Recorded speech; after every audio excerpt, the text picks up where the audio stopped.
Pada sore hari, ketika aku sedang bermain sepeda dengan saudara laki-laki yang umurnya lebih muda dariku, yaitu selisih 4 tahun. Sebut saja namanya Adi. Aku dan Adi belum lama kenal. Saat perjalanan ke pantai inilah, kami baru mengenal satu sama lain. Oh iya, aku dan keluarga pergi ke Pantai Andaran untuk menikmati liburan akhir tahun.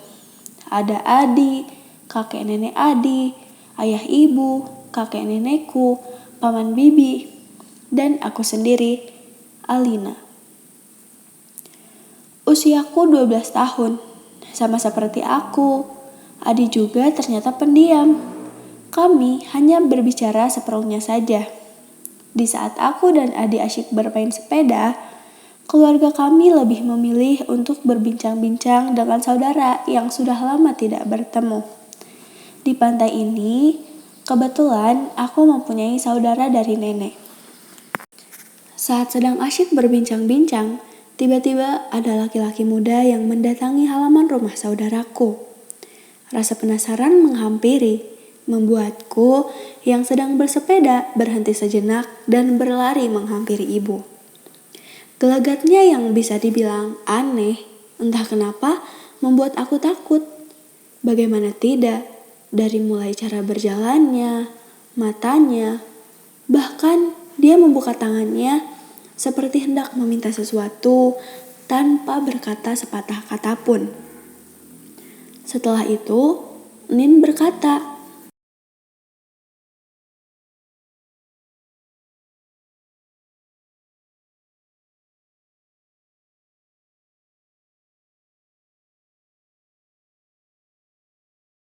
Nin adalah nenekku di Pantai Andaran, dan di rumah Ninlah kami akan bermalam.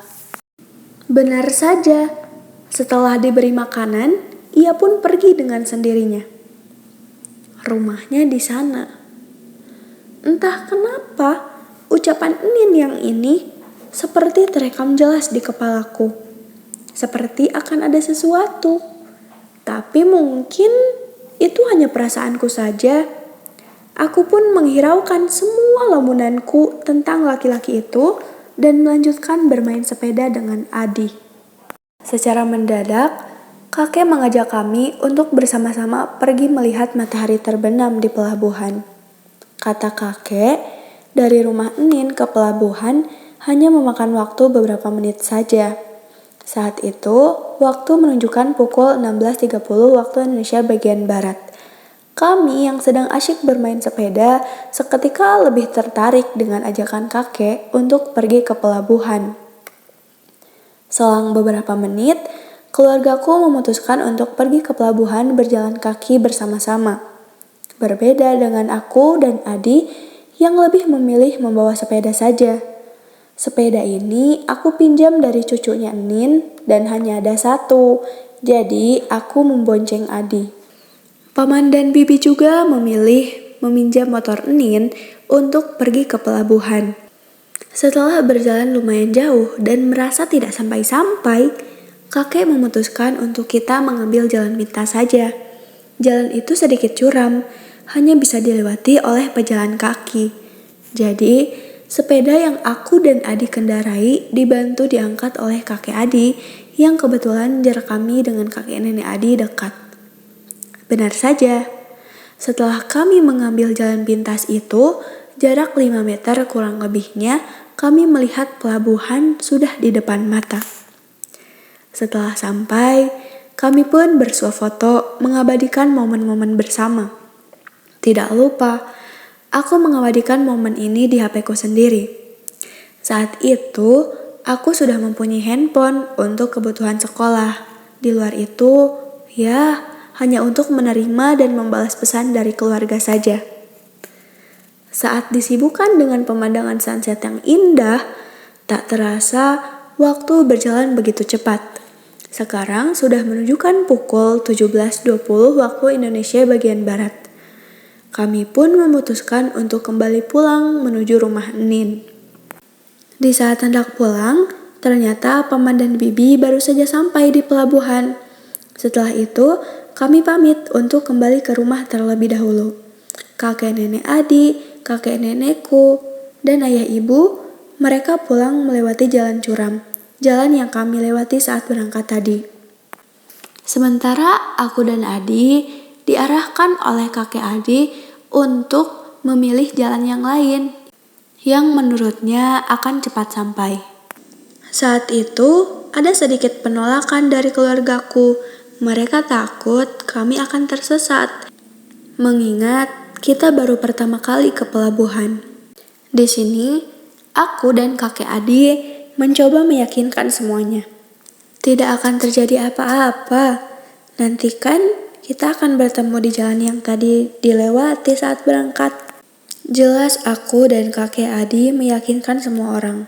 Dengan terpaksa, mereka akhirnya memperbolehkan aku dan Adi untuk pergi ke jalan yang lain. Aku pun mengayuh sepeda sambil menikmati keadaan sekitar yang mulai menggelap. Di saat sedang mengayuh sepeda, kami dikejutkan dengan sebuah bangunan tua seperti bekas pabrik, yang di sekitarnya terdapat dedaunan yang sudah mengering. Di mana ini? Kenapa ada bangunan besar? Tadi kan kami hanya melewati rumah-rumah kecil saja, ucapku dalam hati. Dengan suara yang perlahan semakin pelan, aku tahu saat ini ia juga sedang ketakutan. Tanpa berpikir panjang, aku mulai membalikkan sepeda dan bergegas kembali ke pelabuhan. Saat sampai pelabuhan, ternyata keluarga kami sudah tidak ada. Bahkan, sudah tidak ada siapa-siapa lagi di sana. Kami panik. Aku pun memutuskan untuk kembali ke jalan sebelumnya yang ada bangunan pabrik. Kalau kami melewati jalan curam, kami takut akan lebih tersesat. Jalan itu jalan pintas yang tidak sengaja diketemukan. Berbeda dengan tadi, saat aku mengayuh sepeda sambil menikmati keadaan sekitar, kali ini aku mengayuh dengan sekuat tenaga karena takut dengan suasana pabrik itu yang sangat amat mencengkram. Singkat cerita, kami akhirnya berhasil melewati bangunan pabrik tua yang menyeramkan itu. Aku meyakinkan diri sendiri. Setelah melewati pabrik tadi, aku dan Adi akan bertemu rumah-rumah kecil yang kami lewati saat berangkat. Dari jauh sudah terlihat ada berjejer rumah-rumah kecil di kiri kanan jalan. Tetapi aku dan Adi teralihkan dengan adanya sebuah rumah tua yang di depannya terdapat kolam yang seperti sudah lama terbengkalai. Bahkan tidak ada penerangan sedikit pun di sana. Tiba-tiba aku teringat ucapan Nin tentang laki-laki misterius yang datang tadi sore. Tuh, rumahnya di sana. Aku salah. Ini bukan jalan saat berangkat. Dengan cepat, aku mulai mengayuh sepeda lagi untuk maju melewati rumah itu. Adzan maghrib pun berkumandang. Aku panik dan takut karena kita belum menemukan rumah Nin. Bahkan aku saja tidak tahu ini di mana. Aku pun berusaha tenang dan mencoba untuk menelpon ibu dan keluargaku yang lain. Tapi satu orang pun tidak ada yang menerima panggilanku. Semua orang mendadak tidak aktif saat aku coba hubungi lewat telepon. Tidak cukup sampai di situ. Kebetulan ada satu orang yang berada di salah satu rumah di sana. Mungkinkah ini sebuah harapan? Kemudian aku bertanya kepada bapak-bapak yang sepertinya dia hendak memasukkan motor ke dalam rumahnya. Pak, maaf, apa Bapak tahu rumahnya? Aku terhenti. Aku hanya mengenalnya sebagai Enin, tanpa tahu nama aslinya. Sontak, bapak tersebut hanya diam. Dan ia langsung memasuki rumahnya tanpa berkata sepatah kata pun. Melihat hal tersebut, aku hanya bisa diam dan mencoba untuk melanjutkan perjalanan. Setelah maju beberapa kayuhan, kami semakin terpojok. Ternyata ini perempatan jalan setapak. Aku dan Adi sudah menyerah rasanya. Kami bingung harus melewati jalan yang mana. Ada jalan lurus ke depan dan jalan ke kiri kanan. Ini sudah terlalu jauh dari apa yang kami lewati saat berangkat tadi. Belum lagi, kalau kami kembali lagi ke pelabuhan, rasanya tidak mungkin. Kami takut dengan bangunan rumah dan pabrik yang terbengkalai. Lagian, di pelabuhan sudah tidak ada orang. Di perempatan itu, aku mencoba kembali menelpon keluarga. Tetapi sama, tidak ada yang dapat dihubungi. Kami pasrah.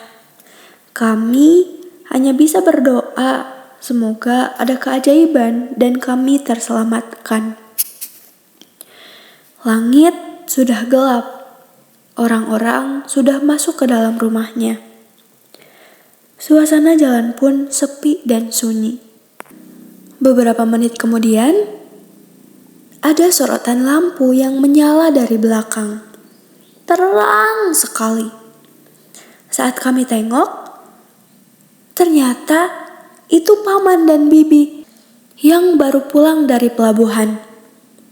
Tanpa bertanya dengan apa yang terjadi, paman langsung menyuruh Adi untuk naik ke motor dan aku mengikutinya dari belakang. Di perjalanan ini, aku mengayuh sepeda sambil berpikir, alhamdulillah, beruntung masih ada paman dan bibi. Kalau tidak, mungkin aku dan Adi. Tapi aku heran. Tadi, aku dan Adi kembali lagi ke pelabuhan dan sudah tidak ada siapa-siapa di sana. Kenapa paman dan bibi baru pulang? Sesampainya di rumah Enin, aku menjelaskan semua yang terjadi. Enin yang sudah mendengarkan penjelasanku tiba-tiba berkata,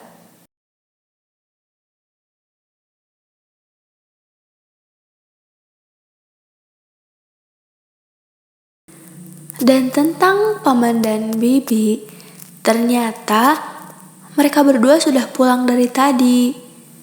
Lalu melihat keluarga aku dan Adi yang cemas dan khawatir karena kami belum juga pulang. Mereka pun menyusul kami dan menjemput untuk pulang.